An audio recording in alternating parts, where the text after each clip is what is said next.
Good afternoon, sir. Good afternoon, classmate. We are the group 4, and we will discuss the concept of time value of money and simple and compound interest and future value compounding. So here are the learning objectives. Number 1, define the concept of the time value of money and explain why money has value over time.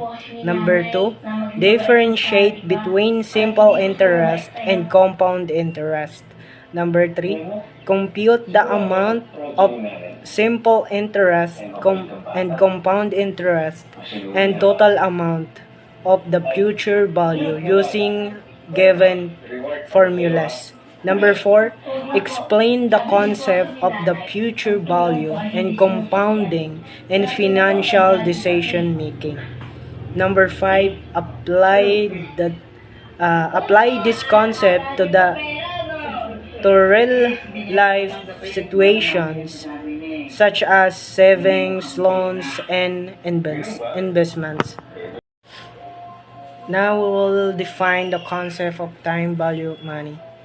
The time value of money means that money today is worth more than the same amount in the future because you can use it now to earn interest or invest it. So, time value of money ko no, ibig sabihin ko no, kung anit may da kaya na nga kwarta is mahalaga kaysa imo pala kikitaan nga kwarta in the future. Kaya no, kay kung may da nimo kuno yan na kwarta is pwede mo ito invest nga kundiin pag gin-invest nim makita kahin interest. Di ba? Bagan maggrugro an imo kwarta kay ano, imo man gin-invest ngan madudugnan kanan interest. So I have here example ano. For example, you have 100 pesos. Tapos, if your money, kung ani mo 100 pesos, imo gan invest into a bank, it will grow. And after that, an imo 100 pesos is duduble. Kay dara kay nag-invest ka, ngan syempre, nag-invest ka man, may dahito interest nga madudugang, di ba? Kaya amit ang sinisir nga time value of money. Mas importante ko no, an imo kwarta yan na kaysa imo magiging kwarta pala in the future. Di ba? Kaysa rin pa man nga ni Sir Bong, ayaw ko no naton tugote itaton kwarta ko no is maging kwarta la. Kailangan ko no itaton kwarta is maghimo liwathin kwarta. So habang may kwarta pa kita, we need to invest kung karuyag naton nga itaton kwarta mag-grow. So I believe there relate pag-invest it bagan way para mag-grow aton kwarta. So we need to make that our money is maghimo liwat hin kwarta parang mag-grow. Kaya pag diri naton hinhirutan ni aton kwarta, mababaliwara la ito ngan magagasto. So that's it. Now the second reporter and the second topic is the differentiate between simple interest and compound interest, and it will be discussed by Raymond Porton. Hindi na makitahan difference between simple interest and compound interest. So, unang danay simple interest. When we see simple interest, is the easiest to understand because it is calculated only the original principal amount throughout the entire loan or investment period. This means that interest does not change or increase at the same year. It is the same each year. Simple interest is commonly used in short-term loan, car loans, or personal lending, where the time period is relatively short and the goal is to make payment easier.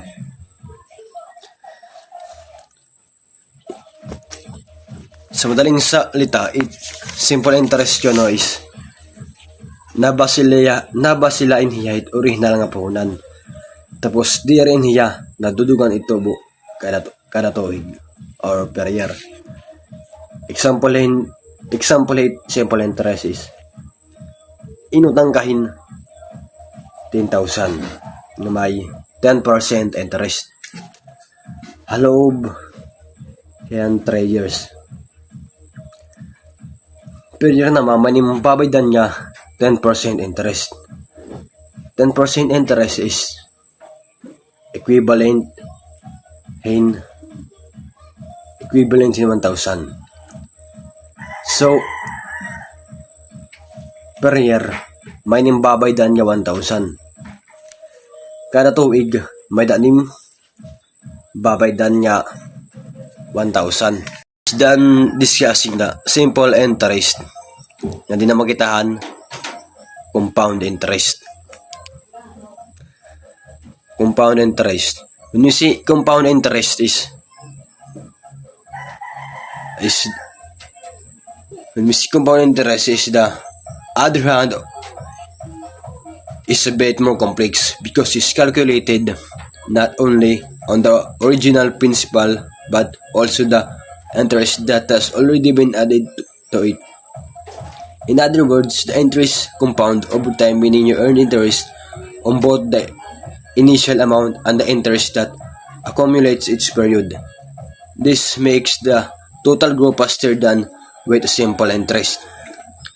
Compound interest is often used for long-term savings, investment, and credit cards, as it reflects how many can grow on its own over time.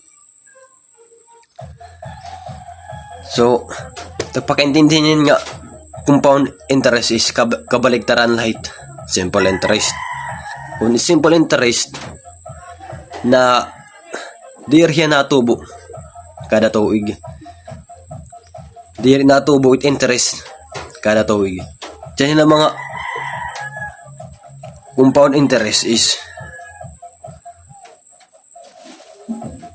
na tubo yung interest per year. For example niya kwan.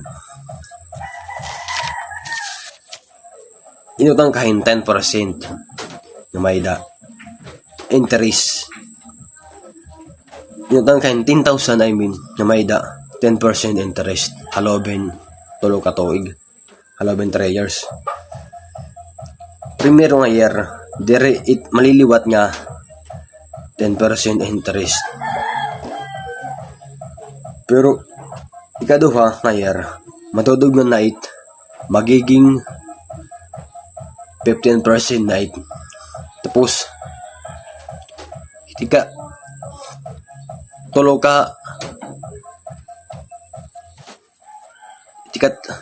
ng mga tuig, matudog ng liwat it interest. 15% is magiging 20% na it. Ngada na it pagtika hataas it interest. Maghinat sa interest kada tuig.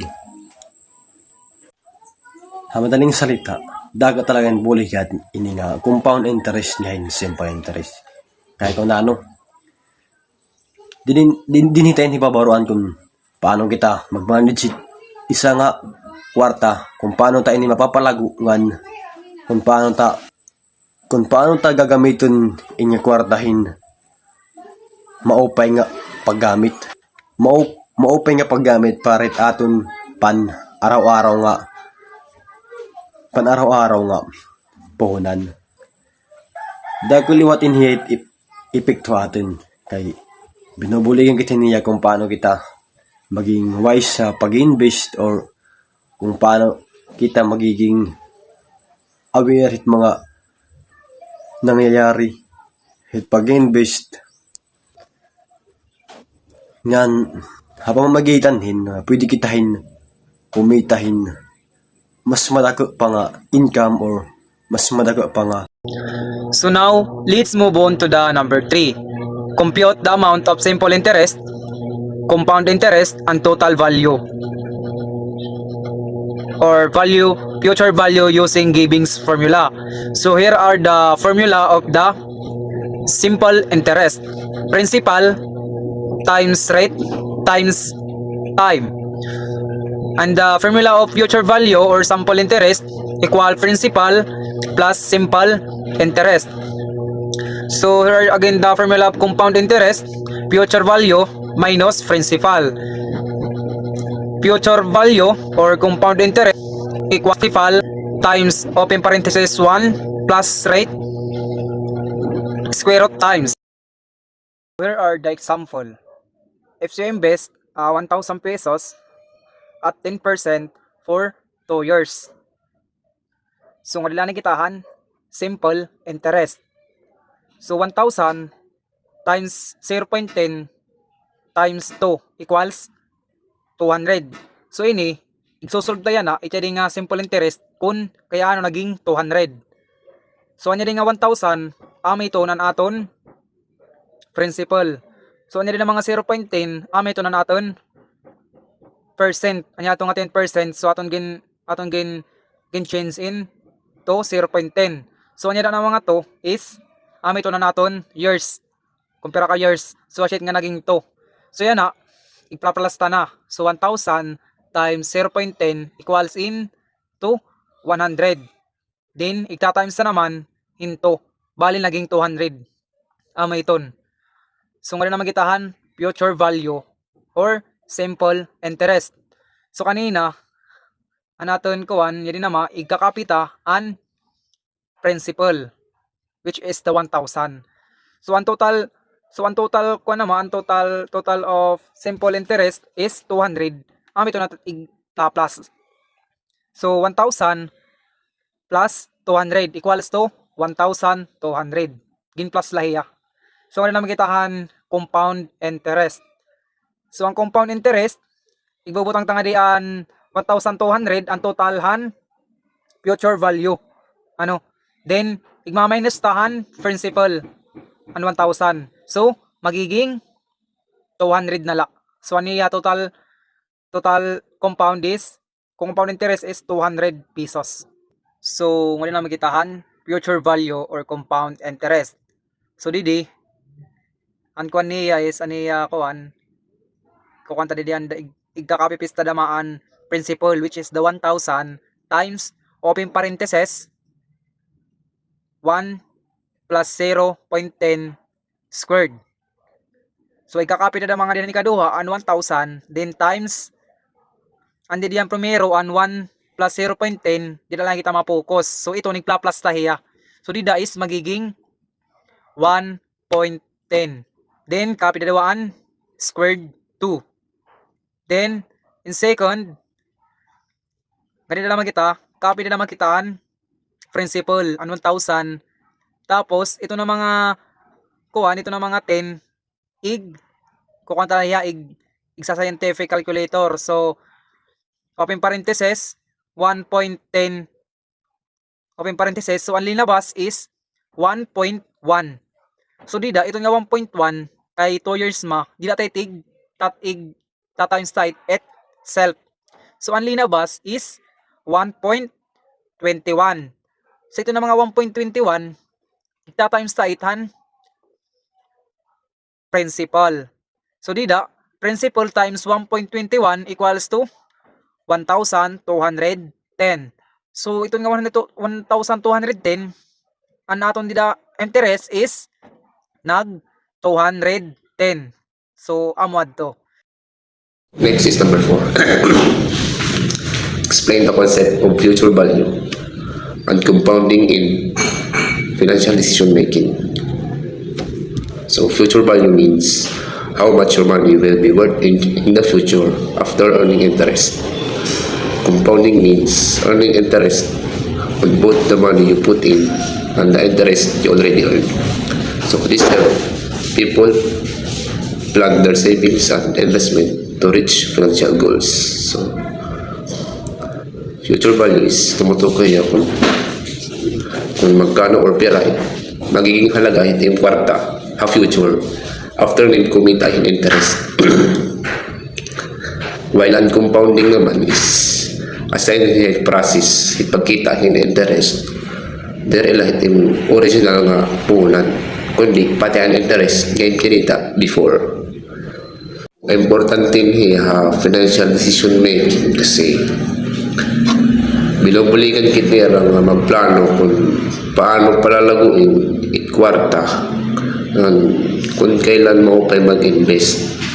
Yan, kung gaano ka dapat manatili ikwarta investment para mas maabot nat ating financial goals. Sugay pagtitirok parit balay, edukasyon, or retirement.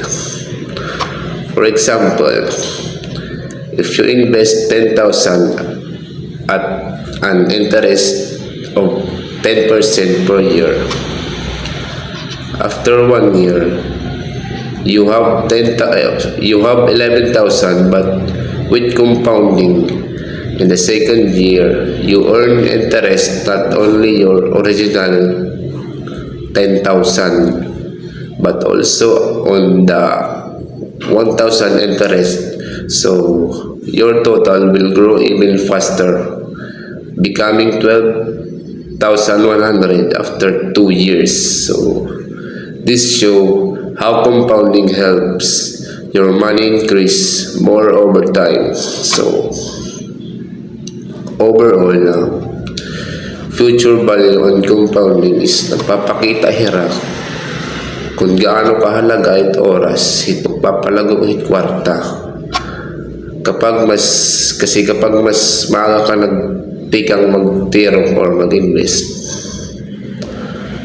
mas dapat kikitain mo ang future darahit tuloy-tuloy or patong-patong na interest. So pag-unawa future value ng compounding is dere light para investors, kundi para hit nga tanan niya karegi baro mag-budget yun, magplano ng era future. So ginagamit in mga bangko or negosyante bisan ordinary mga tao is nagamitin para hibaroan kung solid ba ang era investment or savings account. Kaya kung correct ni maging financially stable, importante nga gamitin in nga konsepto kasi guti nga na value yan or guti nga halaga yan is mas magiging dako a future. That's all. So let's talk about the real life application. So apply this concept to real life situation such as savings, loans, and investment. So kung bagat nahalintulad inihiya nga concept nga ang saving and loans and investment it aton real life. So we have a 3 concept in real life application. First is savings, second is loans, and third is investment. So first is saving. It's saving kapag nagtitirokin aton kwarta, may posibilidad nga dumako ta at kwarta. So didhet pag-invest. So usa da mahinhiya nga maupay nga halimbawa hit TBM. So when we see TBM, it is time value of money. So let's move on to the loans. Loans is loans nama kapag nangungutang ka need nim magbayad han interest nga iyo gin istoryahan ng imo inutangan. Kaya importante nga maintindihan nin kung peraan pag kabukusan nga imo babaydan ng imo inutangan. So third is investment. Investment nama kapag mag-invest ka hin kwarta para dumako ngan didtohan imo gin-investan. So we have an example. For example, kung mag-i-invest ka hin 1,000 hit 10% nga interest kada tuig, may ada ka hin usa ka tuig hit 1,100. Han imo gin invest nga 1,000.